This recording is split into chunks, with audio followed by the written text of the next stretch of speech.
Norway urges its citizens, do not to travel to Ethiopia. Norwegian authorities have advised its citizens not to travel to large parts of Ethiopia. Through a statement issued on December 17, the Norwegian Ministry of Foreign Affairs noted that the travel advisories would tighten up for Western Oromia, amongst others. Schengenvisainfo.com reports. The same emphasizes that since an explosion that happened in November 2020, the conflict in Ethiopia has gone through several phases. And the place is no longer safe to travel to for non-essential purposes. The Ministry of Foreign Affairs advises against all travel to the conflict-affected areas in western Ethiopia. This includes the areas of Kelam Welega, West Welega, Buno Bedele, East Welega, Horo Guduru Welega in Oromia Region, Gambella Region, and Benishangul-Gumuz Region, the statement reads. According to the ministry, between the negotiations of the parties, a ceasefire agreement was reached, which contributed to the improvement of the situation in northern Ethiopia. But the situation is still very uncertain in the Tigray region. Thus, the ministry has also urged citizens not to travel to the Tigray region, as well as the border areas between the Amhara and Tigray regions and the Afar region. In addition, the riots in eastern Ethiopia and towards the border with Somalia have caused an insecure situation for these regions as well. At the same time, the situation for the capital in Addis Ababa is still the same, though the capital is exempted from travel advisories. In this direction, air traffic to and from the capital continues to develop normally. The Norwegian Nobel Committee has awarded the Nobel Peace Prize for 2019 to the current genocidal Prime Minister of Ethiopia, Abiy Ahmed Ali. Maybe a word about what is the aim of Ethiopia. When I met the Ethiopian leadership in February, they really used this kind of language that they are going to destroy the Tigrayans, they are going to wipe out the Tigrayans for 100 years and so forth, which for me referred to very serious human rights atrocities and crimes as well. If you wipe out your national minority, what is it? You cannot destroy all the people, you cannot destroy all the population in Tigray, and I think that's very obvious that we have to react and because it looks for us like ethnic cleansing. It is a very, very serious act if this is true.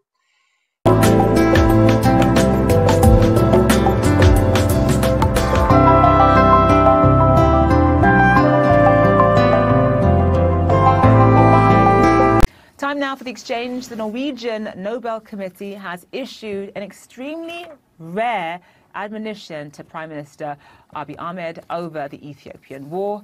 Joining me from Oslo, Norway to discuss it is Berit Reiss-Andersen, chair of the committee. Berit, thank you so much for being with us. So now here we are, and the war in Tigray has been raging on for over a year. Does the committee now regret choosing Abiy Ahmed as a Nobel Peace Prize winner?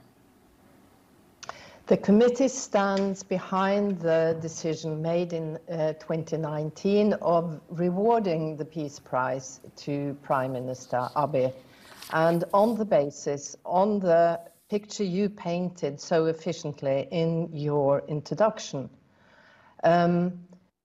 Since then, the situation has changed. There is a war in Ethiopia, and the Nobel laureate is very unprecedented participant in that war as a prime minister. And that is very unfortunate that the Peace Prize laureate is participating in a war, but we could not foresee this situation, and I would also like to underline that the situation in Ethiopia is very complex and complicated.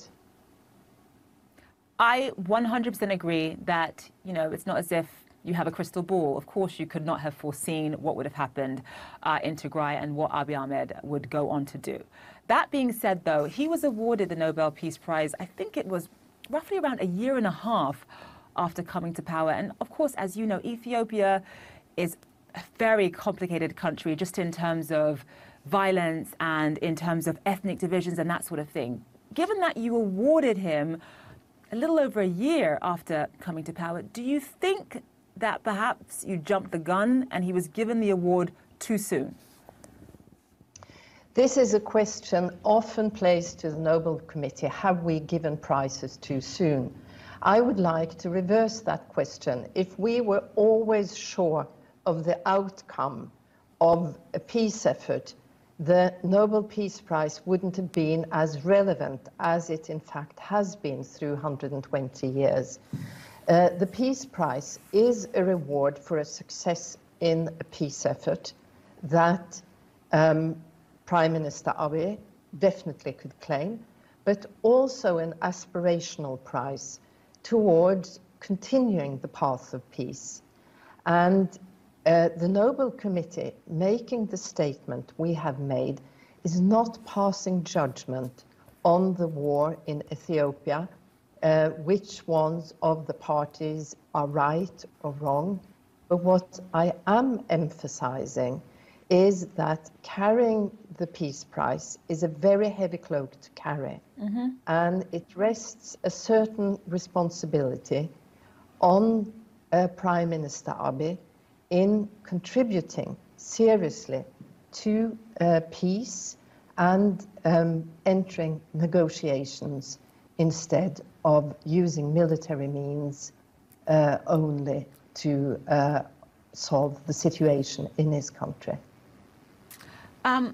A lot has been made of the fact that, of course, Abiy Ahmed did something unprecedented when he came to power, and that is the fact that he made peace with Eritrea, and that was huge, and there's been a lot of focus on that.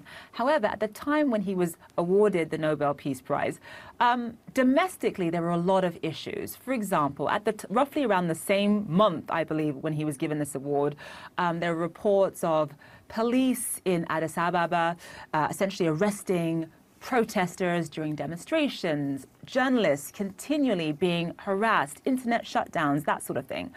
Was all of that taken into consideration when he was given this award?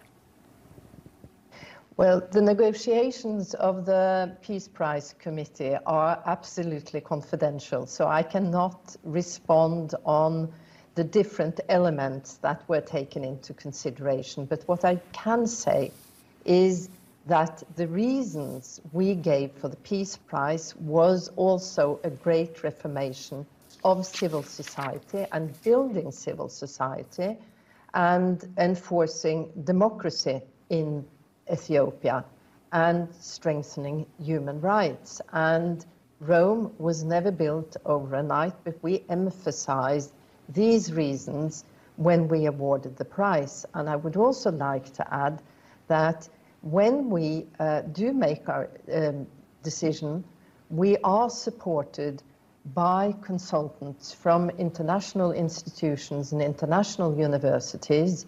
It is not only the subjective ideas of the members of the committee. Okay, so there is a lengthy, clearly a lengthy process in terms of choosing Abiy Ahmed or someone like Abiy Ahmed for this this honor. The Nobel body just issued a very rare statement calling on Abiy Ahmed to end the war, saying that he has a very special responsibility to do so. What was interesting about the statement is that it came over a year after this war had actually started. Why did the body wait so long? Well, first of all, we only emphasized that President Abiy Ahmed, not in his role as president, but in his role as a Peace Prize laureate, had an extra responsibility of contributing to peace. Why we came with the statement now is because the war has developed. It is a pressing humanitarian situation in Ethiopia. And it is an unprecedented situation that a Peace Prize laureate, so short after receiving the Peace Prize, is in fact involved in warfare. And we felt, even though we usually do not comment on the situation that is the background for a peace prize, that this unique situation needed some comment. As we also commented on the situation when Aung San Suu Kyi was challenged for her role in the Rohingya situation in Myanmar.